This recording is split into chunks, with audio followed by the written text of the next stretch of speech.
Shalom semuanya. Shalom. Kami dari kelompok 8 akan menjelaskan tentang teknologi tidak ramah lingkungan. Pertama, kami akan memperkenalkan diri terlebih dahulu. Nama saya Rember, saya Tristan. Saya Vanessa. Berikut ada topik-topik yang akan kami bahas, yaitu minyak bumi, batu bara, dan kaca. Pertama, minyak bumi. Minyak bumi adalah bahan cair alami yang dapat ditulen menjadi bahan bakar, emas, dan bahan baku dalam industri kimia. Minyak bumi terbentuk dari uraian sisa-sisa organisme dari lautan yang telah mati berjuta-juta tahun lalu.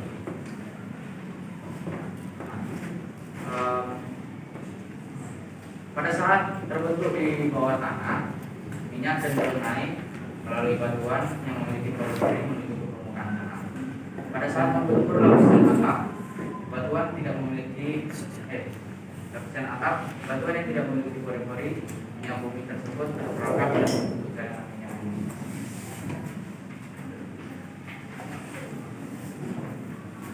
Nah, cara memperoleh dan mengolah minyak bumi. Cara memperolehnya adalah pertama dengan menyulut bahan peledak ke suatu tempat. Nah, jadi bahan peledaknya ini diledakkan. Nah, jadi terus getaran dari ledakannya ini dideteksi. Jika kira-kira struktur tanahnya diperkirakan mengandung minyak, maka tanah di daerah tersebut akan dibor dan sumber produksi minyak pun dibangun. Nah, minyak bumi ini terdapat di laut, bisa didapatkan di laut dan di darat. Kalau di laut, bedanya ditembakkan sonar, jadi bedanya itu doang. Jadi sama aja kayak cuma menerima getaran doang, jadi nggak ada deteksi dan nggak ada.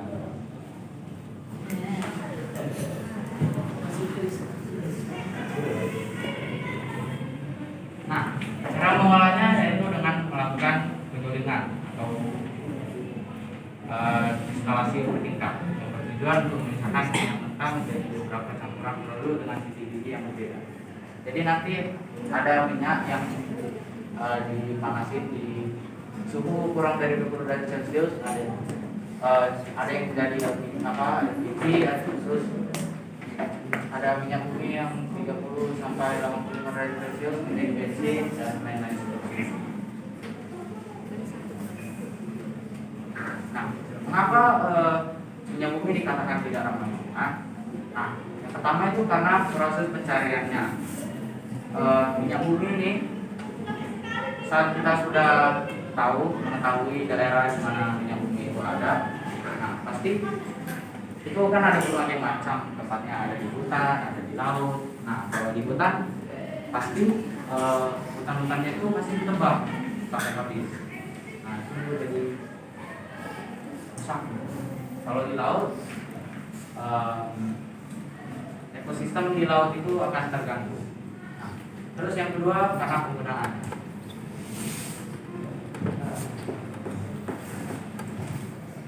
Misalnya pada kendaraan yang menggunakan bensin sebagai bahan bakar, dari hasil pembakaran pada kendaraan tersebut muncullah asap yang mengandung karbon dioksida yang menjadi salah satu penyebab global warming. Terus selanjutnya ada batu bara.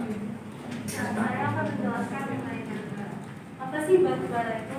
Batu bara merupakan bentuk karbon yang tidak murni yang mudah terbakar sehingga dapat menghasilkan energi yang cukup banyak.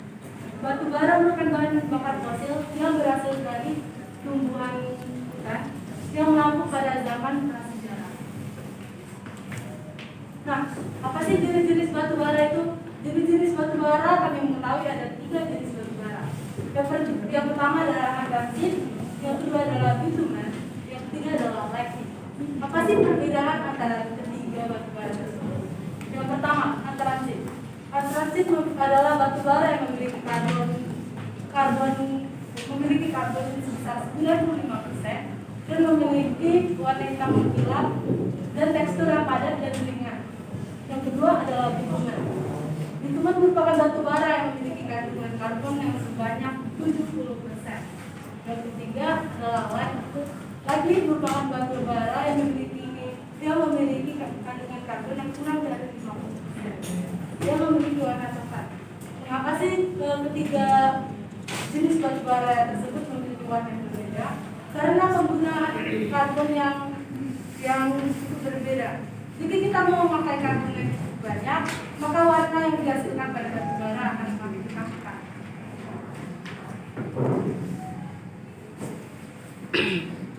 Proses pendapatan batu bara. Proses mendapatkan batu bara dengan cara cadangan batu bara dilakukan melalui kegiatan eksplorasi. Eksplorasi merupakan penjelajahan atau pencarian yang kegiatan yang untuk mencari sesuatu yang kita cari. Nah, proses tersebut biasanya mencakup pembuatan peta geologi dari daerah yang bersangkutan, kemudian melakukan survei geokimia dan geofisika yang dilanjutkan dengan cara pengotoran dan eksplorasi. Proses demikian memungkinkan diperolehnya gambaran yang tepat dari daerah yang dikembangkan. Daerah tersebut hanya akan menjadi suatu tambang jika daerah tersebut memiliki cadangan batu bara yang cukup banyak dan utuh yang memadai sehingga batu bara dapat diambil secara ekonomis. Selain mendapatkan kepastian akan hal tersebut, maka dimulailah kegiatan penambangan. Nah, sebelum itu ada dua teknik cara untuk mendapatkan batu bara. Yang pertama, jika deposit lokasi batu mendapatkan batu bara yang dalam, maka teknik yang kita lakukan dengan cara penguburan. Penguburannya secara vertikal atau tidak dan membuat terowongan secara horizontal. Yang kedua adalah deposit lokasi yang tidak terlalu dalam atau berdekatan dengan permukaan bumi. Nah, ditambah dengan cara teknik drill terbuka atau open cast dan galian lereng atas bumi. Nah, biaya deposit yang letaknya berdekatan dengan permukaan bumi, maka membutuhkan biaya yang cukup banyak dibandingkan deposit lokasi yang berdekatan dan dengan cara deposit yang letaknya berdekatan dengan permukaan bumi akan memiliki harga yang cukup ekonomis atau cukup murah dibandingkan deposit yang dalam yang menggunakan penguburan. Nah, pada akhir abad ke-18, batu bara digunakan dengan cara untuk menggerakkan mesin uap dan melebur besi dan baja. Nah, pada akhir-akhir ini batu bara digunakan menjadi bahan bakar pembangkit. Pertama pengolahannya. Pengolahannya dengan cara batu bara dihaluskan hingga berbentuk bubuk. Kemudian masuk ke boiler, dicampurkan dengan udara agar menghasilkan suhu lebih dari 2000 derajat Celcius. Dari pembakaran itu dialirkan air yang akan menjadi uap air. Lalu uap air tersebut menjadi penggerak turbin. Pada ujung turbin terdapat generator yang mengubah energi gerak menjadi energi listrik. Mengapa dikategorikan tidak ramah lingkungan? Nah, batu bara dengan cara memproses pengolahan itu sendiri berupa pembakaran yang dimana asap tersebut mengandung karbon dioksida yang tidak baik bagi kesehatan ataupun pernapasan kita terutamanya itu ya. Terus batu bara tidak hanya tidak ramah lingkungan saja, tapi ada juga ramah lingkungannya. Contohnya seperti apa sih? Meningkatkan devisa negara dan pendapatan asli daerah serta menampung tenaga kerja. Baik, kita akan masuk ke kaca. Kaca berasal dari bahan yang bersifat cair namun memiliki kepadatan tinggi dan struktur amorf. Atom-atom di dalamnya tidak membentuk suatu jaringan yang berat-berat seperti kristal atau biasa disebut gelas. Kaca terbuat dari jenis pasir yaitu pasir silika, pasir kuarsa. Dimanakah apa itu pasir silika? Pasir silika adalah suatu mineral yang umumnya dapat ditemukan di kerak kontinen bumi. Dan apa itu pasir kuarsa?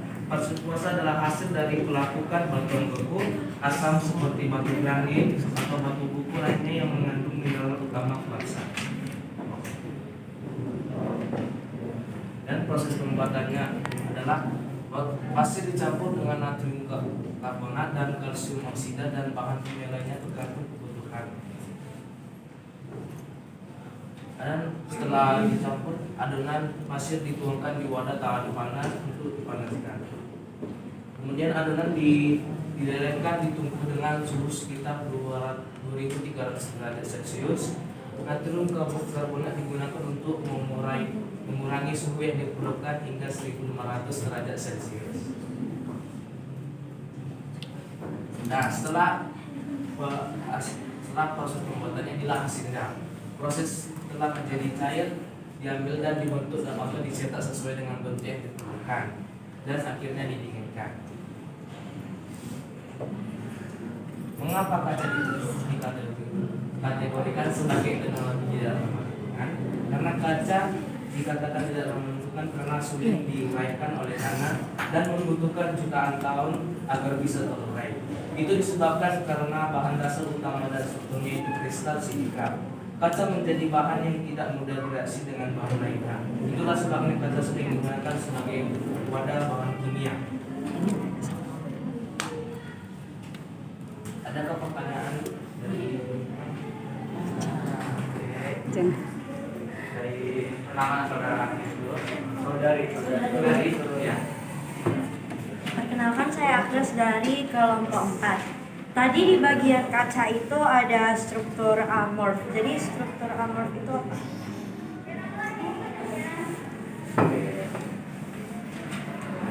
Dulu. Adakah pertanyaan yang lainnya? Oke. Saudari Stand up. Iya dong.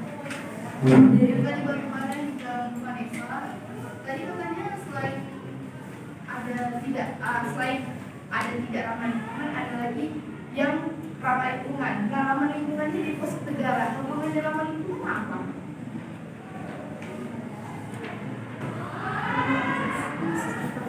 Oke, silakan dulu. Lalu saudari Tasika.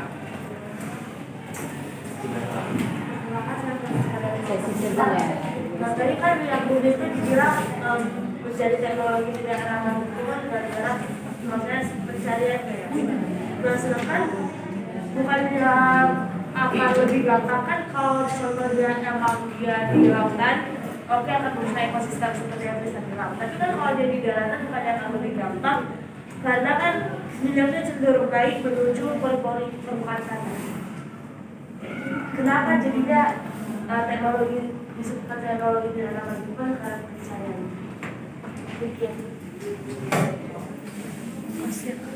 Nah, jadi sebelum saudara kami akan menjawab pertanyaan. Saya salah bilang bukan menjadi ramah lingkungan, tapi keuntungan batu bara bagi kita.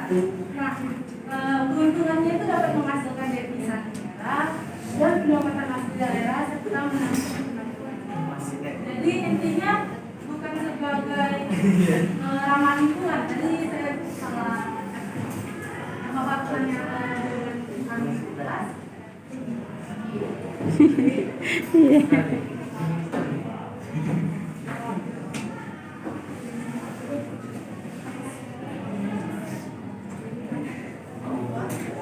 Kalau untuk pertanyaan Tasika bisa diulang sekali lagi. Kan tadi kan itu dibilang dikategorikan sebagai ramah lingkungan karena proses pencariannya. Sedangkan saudara Tristan tadi bilang kalau di dalam laut itu mengganggu ekosistem laut. Oke. Tapi kan kalau di daratan itu dia bisa langsung gitu. Sedangkan kan kalau kita mencari itu lebih mudah karena dimianya tadi katanya ke pori-pori permukaan tanah. Terus apa digolongkan pencariannya itu menjadi tidak ramah lingkungan.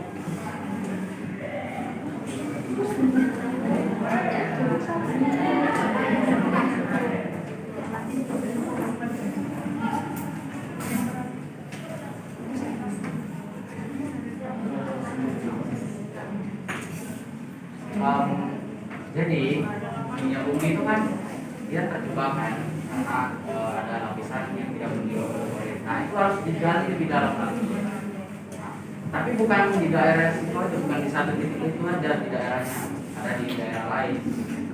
Makanya pohonnya kan mengganggu tuh kan.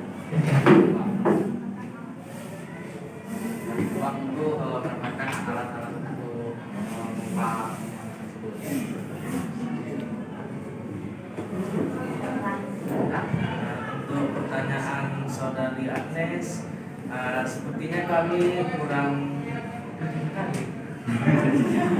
jawab gimana? Ini kami kurang mencari tentang struktur amok. Apakah teacher bisa membantu kami?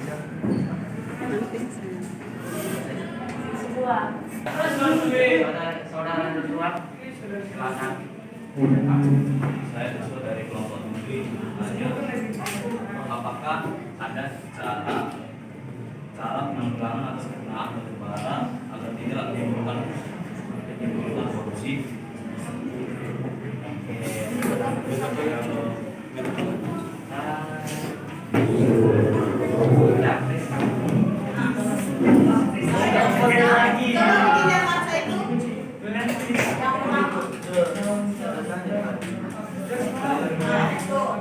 Kan ada kan terbuat dari pasir silika sama pasir biasa. Nah, apakah kedua jenis pasir kayu silika itu termasuk sumber daya alam yang masih banyak? Apa jumlahnya atau yang tinggal sedikit lagi?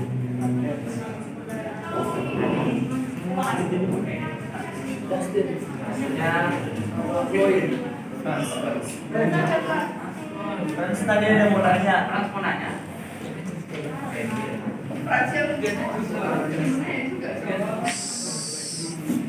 Saya Frans dari kelompok 1. Nah, kan itu kaca kan ada beberapa jenis, kayak kaca biasa, kaca temper, kaca itu proses pembuatannya beda nggak sih? Atau ada yang ditambahkan gitu ke kacanya? Terima kasih. Tadi aku mau ya.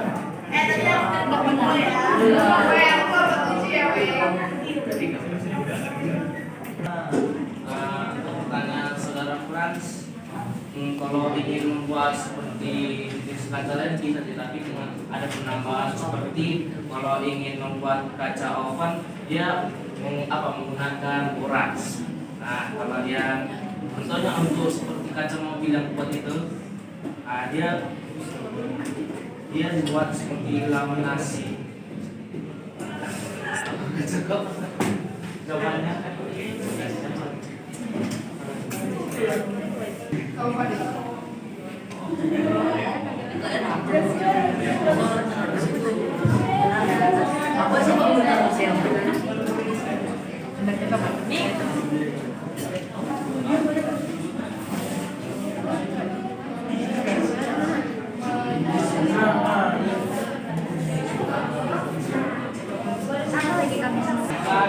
Kita tahu bahwa sumber daya yang bersifat tambangan itu memang tidak dapat diproduksi. Jadi jika untuk seperti pasir silika dan pasir kuarsa itu kan dibuat pertambangan, tapi kita tidak tahu berapa jumlahnya itu, karena sepertinya masih banyak apa bisa dapat ditemukan, karena masih banyak proses tempat pabrik-pabrik memproses pembuatan kaca. Jadi kesimpulannya sih masih banyak, tapi tidak dapat dicoba mungkin. Bukan mungkin, memang iya.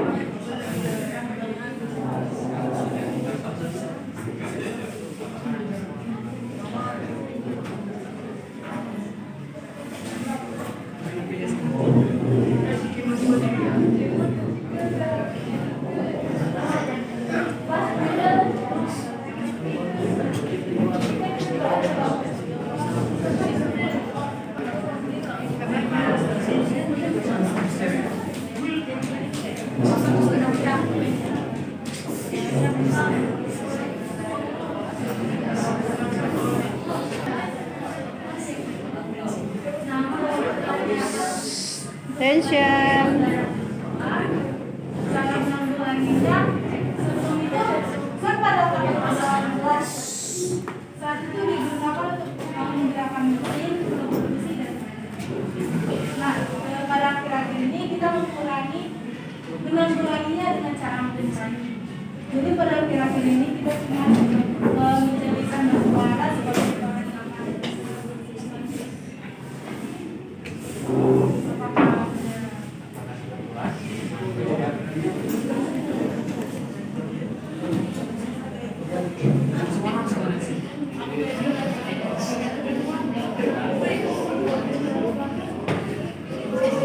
sesi lah jawab tadi. Sesi lah. Kalau mau lah. Apakah mau menambah 3 sesi pertanyaan? Silakan. Oke. Karena masih ada kelompok lain, kita sudahi saja.